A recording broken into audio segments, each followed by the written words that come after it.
औज़ुबिल्लाहिमिनश्शैतानिर्रजीम बिस्मिल्लाहिर्रहमानिर्रहीम। अस्सलाम वालेकुम माय डियर व्यूअर्स। उम्मीद करती हूँ आप सब खैरियत से होंगे। मैं आपकी मिस गज़न सजाद, आपकी बायो की टीचर।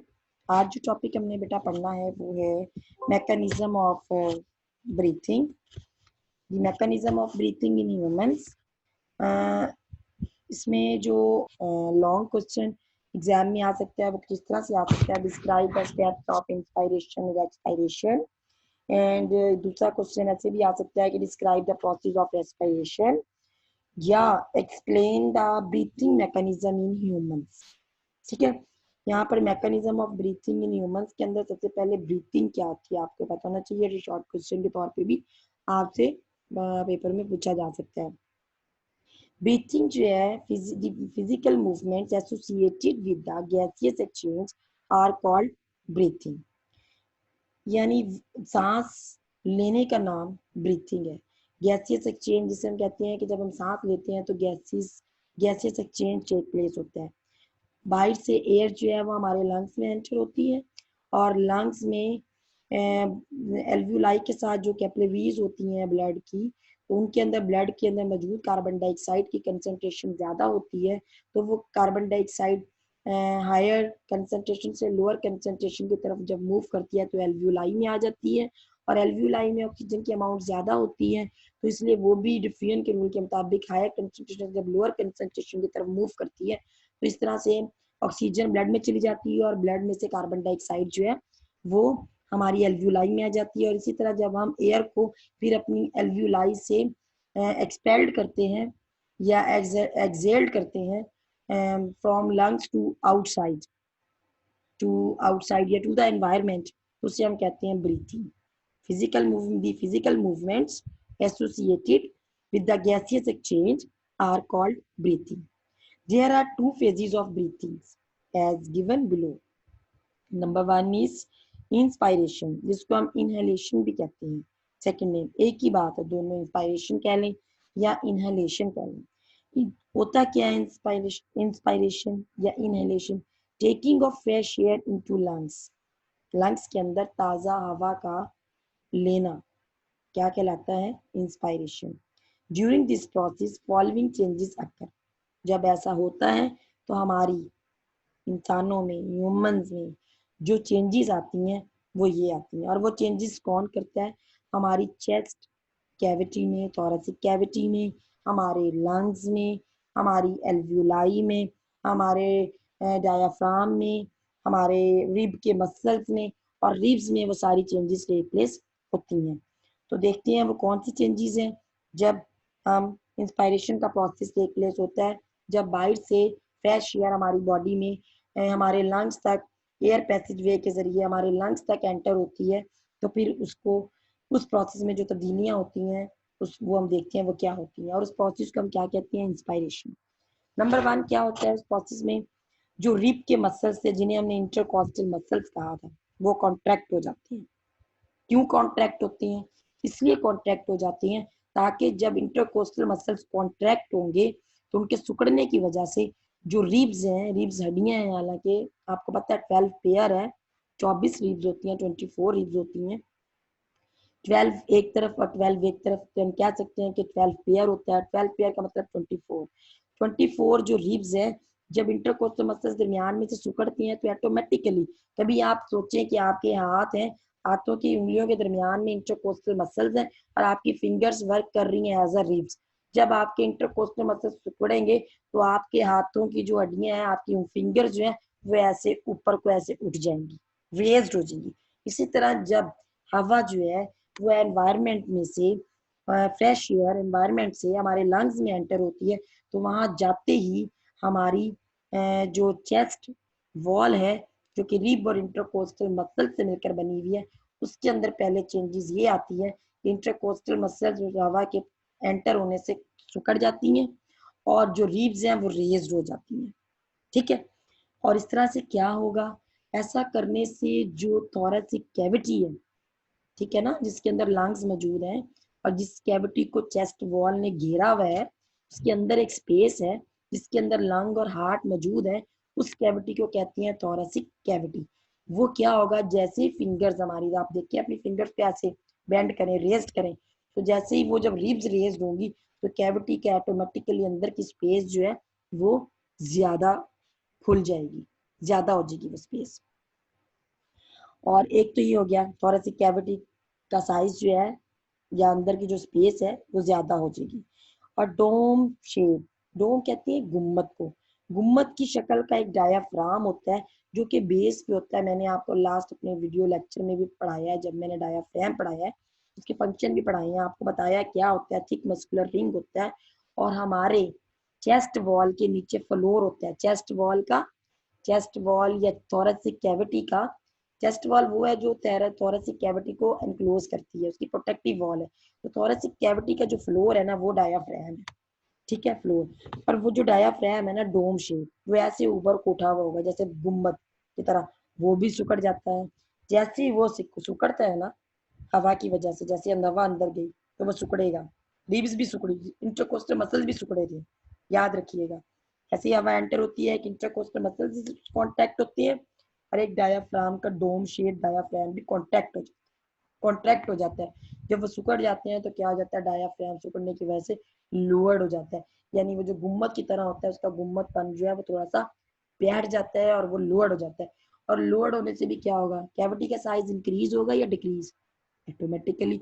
जब वो एक गुम्मद शेप चीज नीचे दब जाएगी तो कैविटी की जो स्पेस है वो ज्यादा हो जाएगी। तो दोनों चीजों ने, इंटरकोस्टल मसल की कॉन्ट्रैक्शन ने और डायाफ्राम की डोम शेप डायाफ्राम की कॉन्ट्रैक्शन ने क्या कर दिया, हमारी थोरेसिक कैविटी का साइज जो है, अंदर स्पेस का साइज या स्पेस का एरिया जो है वो बढ़ा दिया, इंक्रीज कर दिया। तो एंड पे क्या है, थर्ड पॉइंट पे, the area of the thoracic cavity increases. ठीक होगी बात, यानी पहले वाले दो स्टेप्स में तीसरा स्टेप कंप्लीट कर दिया। नंबर 4 पे आ जाता है, जब थोरेसिक कैविटी का साइज स्पेस इंक्रीज हो गई है तो अब आप खुद बताएं मुझे कि अंदर जो पड़े लंग्स हैं उनको जब ज्यादा स्पेस मिलेगी तो वो फैलेंगे या सिकुड़ेंगे। जाहिर है जिनको जब ज्यादा जगह मिलेगी तो वो लंग्स ज्यादा सारी हवा लेकर बाहर से जो अंदर एंटर हुई थी, ताकि ये सब कुछ कैविटी ने, थोरेसिक कैविटी का साइज इंक्रीज किया, इंटरकोस्टल मसल्स की कॉन्ट्रैक्शन हुई, डोम शेप डायाफ्रागम भी कॉन्ट्रैक्ट हुआ और उसने भी लोअर्ड हो गया। ये सब कुछ क्यों किया, ताकि लंग्स को एक्सपेंड करने के लिए थोरेसिक कैविटी के अंदर ज्यादा सारा एरिया मिल जाए। क्यों एक्सपेंड करने के लिए, क्योंकि लंग्स में अब बाहर से ताजा हवा अंदर एंटर हो रही है और जब लंग्स के अंदर हवा जाएगी तो लंग्स ने ऑटोमेटिकली क्या करना है, एक्सपेंड। जब लंग्स एक्सपेंड करेंगे तो उनको एक्सपेंडेशन के लिए वहां पर एक थोरेसिक कैविटी का एरिया जो है वो भी, स्पेस जो है उसकी जो एरिया है वो भी इंक्रीज होना चाहिए था। इसलिए हमारी जो थोरेसिक कैविटी की प्रोटेक्टिव वॉल थी, चेस्ट वॉल, उसके अंदर जो इंटरकोस्टल मसल्स थे और डायाफ्राम जो कि हमारे थोरेसिक कैविटी का फ्लोर था, उन्होंने अपनी कॉन्ट्रैक्शन करके उसके इस पर्पस को कंप्लीट किया। नेक्स्ट, फिर क्या होगा जी, जब लंग्स एक्सपेंड कर जाएंगे तो उनके अंदर फेफड़ों के खुलने की या फैलने की वजह से फेफड़ों के अंदर जो प्रेशर था वो इंक्रीज होगा या डिक्रीज, डिक्रीज हो जाएगा। क्योंकि जाहिर है पहले फेफड़ों का साइज छोटा था, जैसे ही थोरेसिक कैविटी का साइज खुला हुआ तो फेफड़े जो थे वो भी एक्सपेंड कर गए, लंग्स ने भी एक्सपेंडेशन शो कर दी। जब लंग्स एक्सपेंड हुए तो ऑटोमेटिकली वहां पर जो एयर का प्रेशर था लंग्स में वो रिड्यूस हो गया या डिक्रीज हो गया, एक ही बात है। As a result lungs expand, the air pressure within them also decreases. ठीक होगी बात। So the air from outside rushes into the lungs, और जब लंग्स ऐसे एक्सपेंडेशन शो करेंगे, अंदर प्रेशर भी कम हो जाएगा, तो फटाफट से तेजी से हवा बाहर से लंग्स के अंदर तेजी से एंटर होगी, रशेस इनटू द लंग्स। दस pressure of outside air and inside the lungs become equal. और इस तरह से बाहर जो हवा अंदर आ रही थी वहां का प्रेशर और लंग्स के अंदर प्रेशर जो है वो क्या हो जाएंगे, इक्वल। ठीक हो गया जी। ये था जी हमारा प्रोसेस ब्रीथिंग का फर्स्ट स्टेप, जिसका नाम था इंस्पायरेशन या इनहेलेशन। आपको मेरा ख्याल इसके तरीके समझ आ गई होगी। नेक्स्ट अगले स्टेप की तरफ चलते हैं। सेकंड स्टेप है जी एक्सपायरेशन। एक्सपायरेशन को हम एक्सलेशन भी कहते हैं और इसमें क्या होता है, उसका था फ्रॉम उसकी डायरेक्शन थी फ्रॉम आउटसाइड टू लंग्स, लेकिन इसकी डायरेक्शन क्या है, फ्रॉम लंग्स टू आउटसाइड, यानी consumed air is expelled out from the lungs.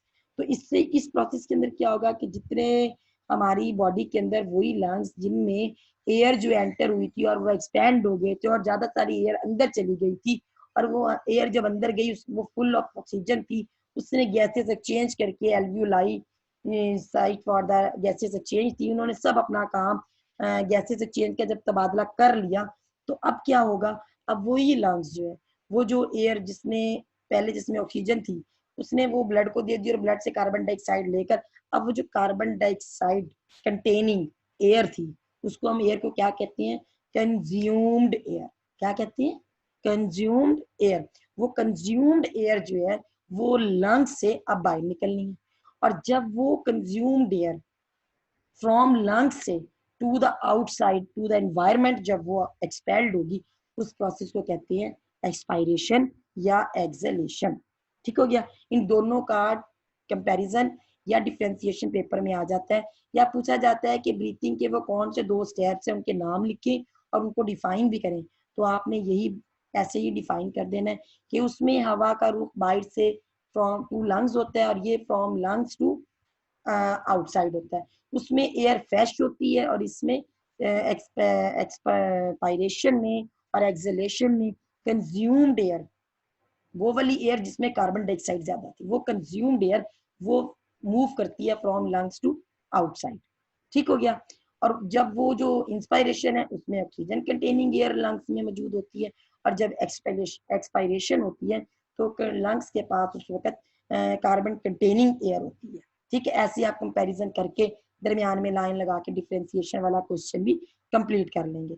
Next आ जाए जी, अब इस स्टेप के अंदर जो चेंजेस होती हैं, इधर भी कुछ फॉलोइंग चेंजेस होंगी स्टेप में। तो वो चेंजेस क्या है, सबसे पहले तो वही मसल जो हमारे इंटरकॉस्टल मसल्स जो कि हमारे इंस्पायरेशन में कॉन्ट्रैक्शन शो कर रहे थे, यहाँ पर वो क्या करते हैं, रिलैक्स हो जाते हैं, अपनी कॉन्ट्रैक्शन छोड़कर रिलैक्स हो जाते हैं। जैसे ही वो रिलैक्स होते हैं, जो रिब्स जो ऐसे इकट्ठी होकर, उंगलियों को भी देखे ना, ऐसे उंगलियों को मैंने आपको मैं फिंगर जो रेज्ड होगी थी आपने अपनी रिब्स, रिब्स जो है मैंने आपको कहा था कि रिब्स अपने हाथों को ऐसे करके देखिए, आपकी फिंगर्स जैसे ही आप बेंड करेंगे तो वो ऊपर को उठ जाती हैं। जैसे ही आप वो समझे कि आपकी फिंगर्स के दरमियान में जो इंटरकोस्टल मसल्स है, फिंगर्स को मैं कह रही हूँ, आप सपोज करें कि वो रिब्स है, तो आपकी फिंगर्स के दरमियान में अगर कोई मसल्स हो और वो रिलैक्स हो जाएंगे तो आपकी ऑटोमेटिकली उंगलियां जो है वो सीधी हो जाएंगी। इसी तरह जब रिब्स हमारी चेस्ट कैविटी में या हमारी थोरेसिक कैविटी में, जब ये चेस्ट वॉल में जब रिलैक्सेशन आएगी इंटरकॉस्टल मसल्स में, तो ऑटोमेटिकली हमारी रिब्स भी वो भी रेज्ड होने की बजाय अपनी नॉर्मल ओरिजिनल शेप में वापस आ जाएंगी, और फिर उनका वो जो रेज्ड पन है वो खत्म हो जाएगा और वो थोड़ी सी लोअर्ड बैठ सी जाएंगी, मतलब ओरिजिनल पोजीशन में। वो जो ऐसे करके ऊपर को उठी थी ना, वो अब रेज्ड नहीं हुई बल्कि लोअर्ड सी दब सी गई है। तो इससे क्या होगा, इससे ये होगा कि वहां पर ऐसा करने से थोरेसिक कैविटी का एरिया इंक्रीज हो रहा था, यहाँ पर ऐसा करने से थोरेसिक कैविटी का एरिया डिक्रीज हो जाएगा। ठीक हो गया जी। उसके बाद क्या हुआ, मसल्स ऑफ द डायाफ्राम, वही वो जो लोअर्ड हो गया था डोम शेप, यहाँ पर जब डोम शेप डायाफ्राम वहां कॉन्ट्रैक्ट हुआ था तो लोअर्ड हो गया था, यहाँ रिलैक्स होगा तो क्या होगा, अपनी डोम शेप में वापिस आ जाएगा। यहाँ पर रिब्स भी अपनी ओरिजिनल शेप में वापिस आ गई, उनका वो रेज्डपन खत्म हो गया, और यहाँ पर वो जो डोम शेप डायाफ्रागम था जो लोअर्ड हो गया था इंस्पायरेशन में, यहाँ पर क्या हो गया, अपनी ओरिजिनल हालत डोम में वापिस आ गया। अब जब रिब्स अपना रेज्डपन खत्म कर देंगी और डायाफ्राम वो जो फ्लोर था थोरेसिक कैविटी का, जब वो अपनी डोम शेप में वापिस आ जाएगा, तो दोनों के ऐसा करने से क्या होगा, थोरेसिक कैविटी जो है जिसमें लंग्स और हार्ट मौजूद है, उस कैविटी का साइज इंक्रीज होगा या डिक्रीज। ऐसा करने से थोरेसिक कैविटी का एरिया जो है वो डिक्रीज हो जाएगा। कुछ तो एरिया उस डोम शेप ने खत्म कर दिया, कुछ वो जो आपकी रिब्स ऊपर को उठी थी उन्होंने एरिया बढ़ाया था, जब वो रिब सीधी हो गई तो एरिया ऑटोमेटिकली कम हो गया। इस तरह से थोरेसिक कैविटी का जो एरिया है वो हो जाएगा डिक्रीज। और थोरेसिक कैविटी की स्पेस और एरिया डिक्रीज होने का मतलब क्या है कि अब लंग्स को एक्सपेंड करने के लिए जगह नहीं है, अब लंग्स के लिए जगह थोड़ी हो गई है। अब लंग्स जब फैल नहीं सकते तो लंग्स क्या करेंगे, कैविटी कम होने की वजह से अपने साइज को कॉन्ट्रैक्ट करेंगे, और जब लंग्स कॉन्ट्रैक्शन शो करेंगे, एक्सपेंड करने की जगह जब वो कॉन्ट्रैक्शन शो करेंगे, तो ऑटोमेटिकली उनके सिकुड़ने से हवा जो है वो तेजी से रशीज आउट होगी फ्रॉम लंग्स टू आउटसाइड या टू द एनवायरमेंट। ठीक है, तो इस तरह करने से क्या होगा, प्रेशर जो है वो लंग्स पर इंक्रीज हो जाएगा। वहां क्या हो रहा था, जब लंग्स एक्सपेंड होती हैं तो लंग्स के अंदर एयर का प्रेशर क्या हो जाता है, उनके लंग्स के फैलने से डिक्रीज। लेकिन जब फेफड़े सुखड़ेंगे, लंग्स सुखड़ेंगे, तो कैविटी छोटी होने की वजह से, थोरेसिक कैविटी छोटी होने की वजह से, तो लंग्स के अंदर एयर का प्रेशर जो है वो बढ़ जाएगा। और प्रेशर बढ़ने का नतीजा क्या होगा कि जितनी कंज्यूम्ड एयर लंग्स के अंदर, कार्बन डाइऑक्साइड कंटेनिंग एयर, जो मैं कंज्यूम्ड एयर आपको एक्सप्लेन कर दूं, consumed air carbon dioxide containing air है, जो गैसेस एक्सचेंज के बाद एयर है, वो कंज्यूम्ड एयर लंग्स के अंदर तेजी से रशीज आउट करेगी, और वो फ्रॉम लंग्स से आउटसाइड एक्सपेल्ड होगी, और इस प्रोसेस को हम कहते हैं एक्सपायरेशन और exhalation. As a result lungs contract, therefore the air is expelled out of them. ये पिक्चर को जरा देखें जी, इधर डायग्राम में आप, इनहेलेशन में आप देखें रीड्स जो हैं वो ऐसे ऊपर को उठी हुई है, कैविटी बढ़ गई। जल्दी से देखें इधर साइज में, और साइज में देखें यहाँ फेफड़ों का साइज छोटा है, यहाँ कैविटी का साइज भी बड़ा है और फेफड़ों का साइज भी बड़ा हो गया। क्यों? क्योंकि फेफड़े जो है यहाँ पर एक्सपेंड कर गए। जैसे ही इन्होंने एक्सपेंड किया तो इनके अंदर मोर एयर एंटर होगी। यहाँ पर एल्व्यूलाइन ने कैपिलरीज में गैसेस एक्सचेंज कर लिया, जब कर लिया तो यहाँ पर एयर आ गई कंज्यूम्ड, और जब हमारी इंटरकोस्टल मसल्स ने रिलैक्स हुए तो ये रिब्स भी दब गई, इन्होंने ऊपर को उठना बंद कर दिया, कैविटी का साइज छोटा हो गया। और यहाँ देखिए ये डायाफ्राम, ये लोअर्ड हो गया, इसकी डोम शेप, ये देखिए डोम, ये मैं आपको दिखाऊं इसका, ये डोम, ये देखिए ये डोम है, ये लोअर्ड हो गया, ये देखिए ये डोम है गुम्बद की तरह। इस डोम शेप ने क्यों किया, ये डोम क्यों हुआ, क्योंकि यहाँ पर डायाफ्राम कॉन्ट्रैक्ट हो रहा था, इसलिए ये लोअर्ड हो गया कॉन्ट्रैक्ट होकर। और यहाँ पर डायाफ्राम रिलैक्स हुआ, क्यों रिलैक्स हुआ, क्योंकि इंटरकोस्टल मसल्स भी यहाँ रिलैक्स हुए, उन्होंने भी रिब्स को दबा दिया, वो भी ऊपर रेज होने की बजाय नीचे दब गई। और यहाँ पर ये जो डायाफ्राम था ये भी जब रिलैक्स हुआ तो इसने अपनी ओरिजिनल शेप डोम ले ली, और डोम शेप गुम्बद की शेप लेने से आप बताएं ये जो थोरेसिक कैविटी का साइज डिक्रीज हो गया ना, और यहाँ देखें इसकी डोम खत्म हुआ तो थोरेसिक कैविटी का साइज इंक्रीज हो गया ना। तो जैसे ही वो थोरेसिक कैविटी का साइज इंक्रीज हुआ तो लंग्स भी एक्सपेंड हो गए, और यहाँ पर थोरेसिक कैविटी का साइज डिक्रीज हो गया तो लंग्स के लिए एक्सपेंडेशन का काम जो है वो नहीं हो सकता था, इसलिए लंग्स ने क्या किया, एक्सपेंडेशन की बजाय कॉन्ट्रैक्शन करनी शुरू कर दी। और जब लंग्स कॉन्ट्रैक्ट होंगे तो एयर जो है वो लंग्स से तेजी से रशीज आउट होकर एक्सपेल्ड हो जाएगी अपने एयर पैसेज वे के through, from lungs to mouth and then from mouth to environment या आउटसाइड। ठीक हो गया, इसे कहते हैं एक्सलेशन। देखिए एक्सलेशन में हमारी चेस्ट का कुछ इस तरह से सूरत हाल होती है आफ्टर चेंजेस, जो अभी मैंने आपको बताई है आफ्टर फॉलोइंग चेंजेस के बाद। और जबकि इनहेलेशन में आफ्टर फॉलोइंग चेंजेस, तो ये इस तरह की सूरत हाल हो जाती है। दोनों डायग्राम से आपको आसानी से समझ भी आ जाएगी, डायग्राम आपने बनानी भी है और इसकी प्रैक्टिस भी करनी है। नेक्स्ट बेटा आगे चलें। नेक्स्ट आ जाता है ब्रीथिंग रेट। क्या हमारा ऑल टाइम सेम रहता है? ऐसा बिल्कुल नहीं है। ब्रीथिंग रेट हमारा रेस्ट पर और होता है, और जब हम कोई हार्ड वर्क करते हैं, कोई एक्सरसाइज करते हैं, या कोई हम स्ट्रेस वाला वर्क करते हैं, तो या हम बड़ी टफ वर्क करते हैं, कोई हार्ड वर्क करते हैं, तो उस वक्त भी हमारा ब्रीथिंग रेट डिफरेंट होता है। तो क्या फ़र्क होता है एट रेस्ट और ड्यूरिंग एक्सरसाइज में? एट रेस्ट हमारा ब्रीथिंग रेट होता है बेटा ह्यूमन बीइंग्स में 16 से 20 टाइम्स पर मिनट, यानी 1 मिनट में 16 से 20 मरतबा होता है ब्रीथिंग, यानी सांस का आना जाना। उसके बाद है जब एक्सरसाइज करते हैं या हार्ड वर्क करते हैं तो हमारा ब्रीथिंग रेट जो है वो इंक्रीज हो जाता है, फ्रॉम 30 से 40 टाइम्स पर मिनट हो जाता है। तो ऐसा कहते हैं कि ये ब्रीथिंग रेट जो रेस्ट पे 16 से 20 है और एक्सरसाइज में 13 से 30 से 40 है, इसको कंट्रोल कौन करता है? इसको कंट्रोल करने के लिए हमारी स्पाइनल कॉर्ड की टॉप के ऊपर एक रीजन, एक ऑर्गन मौजूद होता है, उसको कहते हैं ब्रेन का वो पार्ट होता है, उसको हम कहते हैं मेडुला ऑब्लंगेटा।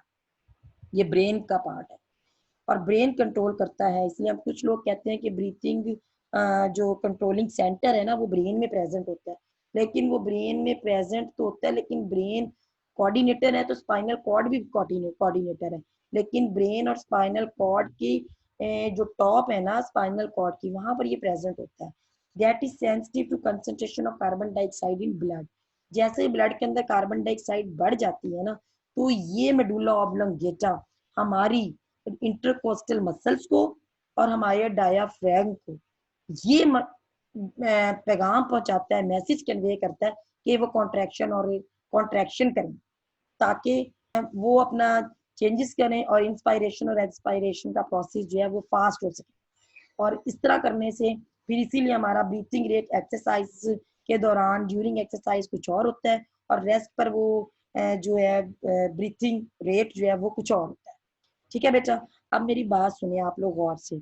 मेडुला ऑब्लोंगेटा जो है वो कार्बन डाइऑक्साइड की कम मिकदार में तो वो ब्रीथिंग रेट को इंक्रीज नहीं करता, लेकिन जब कार्बन डाइऑक्साइड की मिकदार ब्लड में कब ज्यादा होगी? जब हम हार्ड वर्क करेंगे, बहुत ज्यादा भाग दौड़ करेंगे, एक्सरसाइज करेंगे, तो आप देखें जब हम बड़ी तेजी से भागे या एक्सरसाइज करें तो हमें सांस चढ़ जाता है।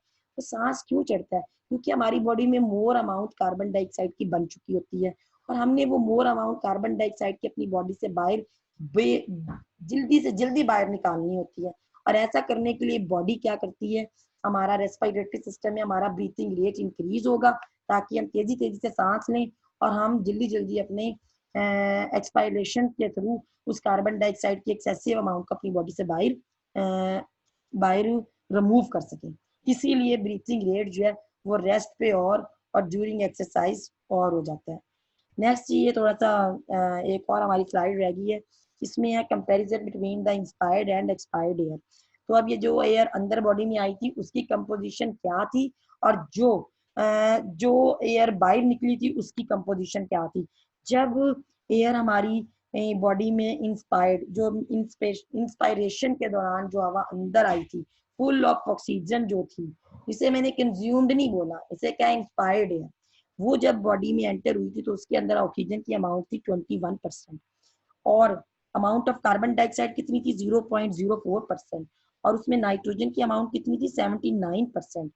और फिर अमाउंट ऑफ वाटर वेपर्स उसके अंदर कितने थे वेरिएबल। वो कैसे वेरिएबल जी?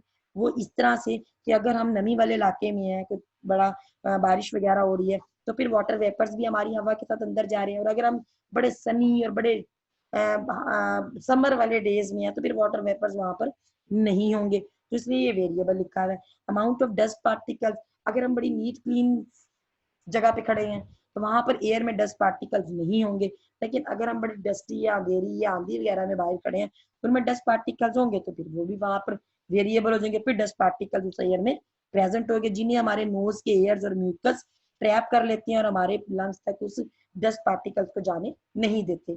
ठीक है, टेम्परेचर जो है वो भी वेरिएबल, सर्दियों में देखिए और टेम्परेचर और गर्मियों में और टेम्परेचर, तो हवा का टेम्परेचर गर्मी सर्दी दोनों का एयर का टेम्परेचर डिफरेंट होगा, इसलिए यहाँ पर वेरिएबल लिख दिए। ये थी इंस्पायर्ड एयर जो कि इंस्पायरेशन के दौरान हमारी बॉडी के अंदर लंग्स तक एंटर हुई थी। ठीक हो गया। और इसी इंस्पायर्ड के दौरान चेस्ट कैविटी इंक्रीज हो गई थी, लंग्स एक्सपेंड हो गए थे, इंटरकोस्टल मसल्स कॉन्ट्रैक्ट हो गए थे और डायाफ्रैम जो है वो भी कॉन्ट्रैक्ट होकर लोअर्ड हो गया था, डोम शेप उसने अपनी खत्म कर दी थी। ठीक हो गया जी, इंस्पायर्ड का तो ये हो गया। मैं थोड़ी सी समरी साथ दे रही हूँ। नेक्स्ट आ गया जी एक्सपायर्ड एयर। एक्सपायर्ड एयर वो थी कि जब जो कंज्यूम्ड एयर, जो गैसियस एक्सचेंज करने के बाद फिर हमारे पास लंग्स में आ गई थी और उनको उसको हमने बाहर निकालना था, उसकी डायरेक्शन थी फ्रॉम लंग्स टू एनवायरमेंट। तो इस एयर के अंदर कंज्यूम्ड एयर भी से बोलते हैं, एक्सपायर्ड एयर भी से बोलते हैं। ठीक है, इसके अंदर ऑक्सीजन की अमाउंट कितनी है? 16%। क्यों इस 16%? क्योंकि इसमें से जो ज्यादा एयर ऑक्सीजन थी वो ब्लड में चली गई और यहाँ पर कम रह गई, जो जा सकी चली गई, जो रह गई सो रह गई, ये बाहर निकल आएगी। अच्छा जी, 16% रहेगी एक्सपायर्ड एयर में। कार्बन डाइऑक्साइड यहाँ पर 4%, ये 4% इंक्रीज क्यों होगी? क्योंकि हमारी बॉडी के अंदर रेस्पिरेशन के दौरान जो कार्बन डाइऑक्साइड सेलों ने, ऑर्गन्स ने बनाई हुई थी, वो सारी उन्होंने एयर के अंदर, एल्वियोलाई के अंदर मौजूद एयर के अंदर ट्रांसफर कर दी और यहाँ से ऑक्सीजन ले ली, तो फिर ऑटोमेटिकली एक्सपायर्ड एयर में कार्बन डाइऑक्साइड की अमाउंट ज्यादा हो गई, पहले कम थी अब ज्यादा होगी, और ऑक्सीजन यूज कर ली तो वो कम हो गई। अमाउंट ऑफ नाइट्रोजन 79% ही हवा में थी और जब बाहर निकली तो उसमें 79 रही। इसका मतलब है कि नाइट्रोजन की अमाउंट हमारी बॉडी यूज ही नहीं करती। जैसे ही नाइट्रोजन हमारी बॉडी के अंदर जाती है एज इट इज मिकदार में बाहर निकल आती है।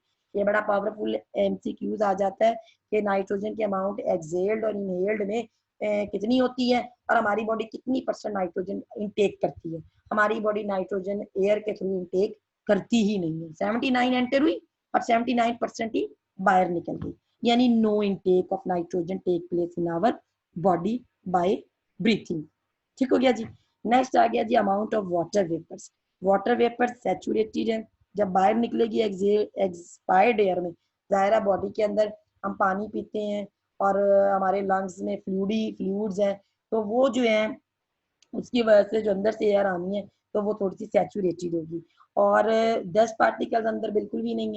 उसके बाद टेम्परेचर है, टेम्परेचर हमारी बॉडी का टेम्परेचर होता है 37 डिग्री सेंटीग्रेड, चाहे गर्मी हो चाहे सर्दी हो, हमारी बॉडी का यही टेम्परेचर रहना है। तो फिर वहां पर जो कंज्यूम्ड एयर हमारी बॉडी से जो आ रही है, कार्बन डाइऑक्साइड वाली हवा जो हमारी बॉडी से बाहर निकल रही है, उसका टेम्परेचर ऑटोमेटिकली क्या होगा? क्योंकि वो हमारी बॉडी से आ रही है हवा, उसे हम कंज्यूम्ड एयर या एक्सपायर्ड एयर कह रहे हैं। तो जाहिर है वो बॉडी से आ रही है, तो बॉडी का टेम्परेचर कितना था? 37 डिग्री सेंटीग्रेड। तो 37 डिग्री सेंटीग्रेड ही उस हवा का टेम्परेचर होगा और जो बाहर आएगी वो टेम्परेचर बाहर आकर उसका चेंज हो जाएगा, लेकिन वो हमारी बॉडी के अंदर जब थी तो जब वो बाहर आई है तो उसका टेम्परेचर कितना था? Equal to the body temperature, यानी 37 डिग्री सेंटीग्रेड। तो यहाँ से पूछ ले कि कंज्यूम्ड एयर जो बॉडी से बाहर आती है उसका टेम्परेचर कितना होता है, तो आपके इक्वल टू बॉडी टेम्परेचर, या फिर पूछे कितना temperature, then is equal to the 37 degree centigrade, because we know that our body temperature human bodies is 37 degree centigrade। Okay बेटा, मेरा ख्याल आपको सारी समझ आ गई होगी, उम्मीद तो करती हूँ। अगर फिर भी कोई क्वेश्चन बेटा आप लोगों को कोई पूछने हो तो देन आप मुझ पे कमेंट्स बॉक्स में क्वेश्चन डाल दिया करें तो मैं आपको आंसर दे दिया करूँ। ओके बेटा, थैंक यू सो मच। अपना बहुत ख्याल रखिएगा, दुआओं में मुझे भी याद रखिएगा, अपना ढेर सा ख्याल रखिएगा। Thank you, Allah Hafiz.